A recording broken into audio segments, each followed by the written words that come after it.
तो अब हम कर रहे होंगे रेक्टेंगुलर कंपोनेंट ऑफ वेक्टर्स। अब ये रेक्टेंगुलर कंपोनेंट ऑफ वेक्टर्स क्या होता है? सो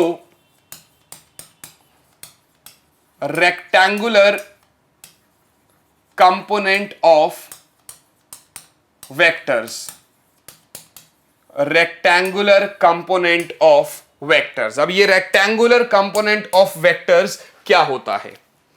आप देखिएगा, मैं हमेशा एक चीज बोलता हूं, वेक्टर का कुछ मैग्नीट्यूड होता है, उसका कुछ डायरेक्शन भी होता है।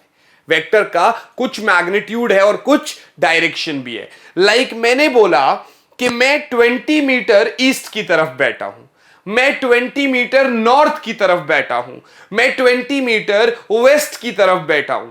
तो ये 20 मीटर मैग्नीट्यूड है और ये वेस्ट ईस्ट नॉर्थ साउथ ये मेरा डायरेक्शन है।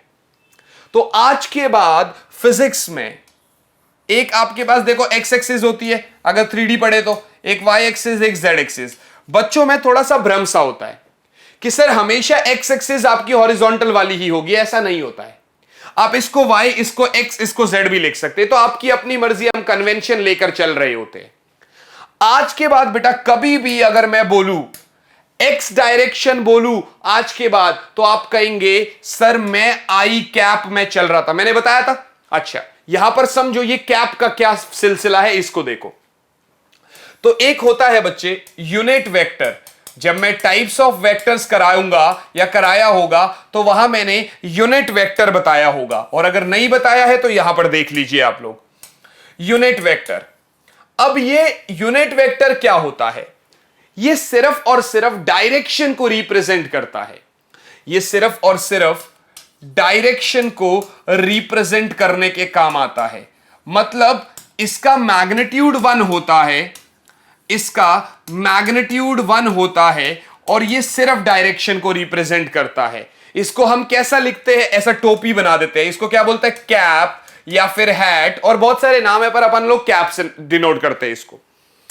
अब ये आर मतलब ये कैप क्या है? देखो, मैंने कहा एक्स की डायरेक्शन, आपने कहा sir I cap. I cap आज से एक्स एक्सिस की डायरेक्शन दिखाने के काम आएगा। कैप मानी डायरेक्शन, आई मानी यूनिट वेक्टर। एक मैग्नीट्यूड है तो किसी भी चीज को 1 से मल्टीप्लाई करे कोई फर्क नहीं पड़ता।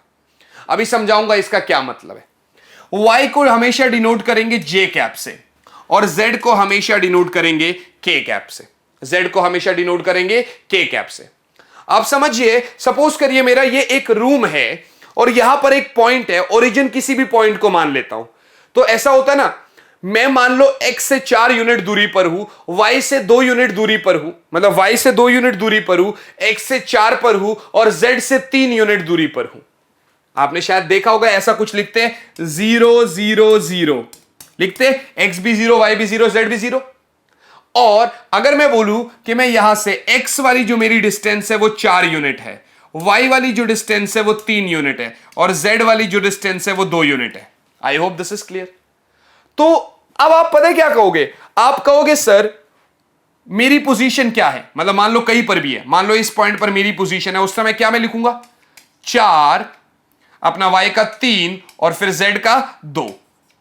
इसको हम फिजिक्स में कैसे लिखेंगे?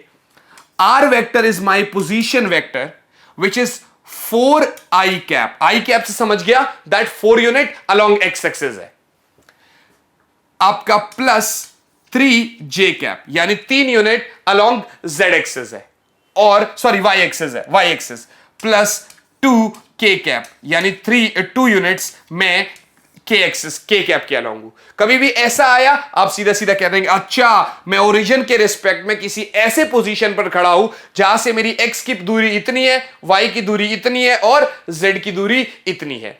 So this is like rectangular component of vectors. Directions को हमने कुछ symbols के थ्रू दिखाया, और अब इसी के बिहाफ पे हम आगे जाके बहुत सारी चीजें कर रहे होते हैं, लाइक आपका डॉट प्रोडक्ट, क्रॉस प्रोडक्ट, ये सब चीज। आई होप ये वाला कॉन्सेप्ट आप सभी बच्चों को क्लियर है।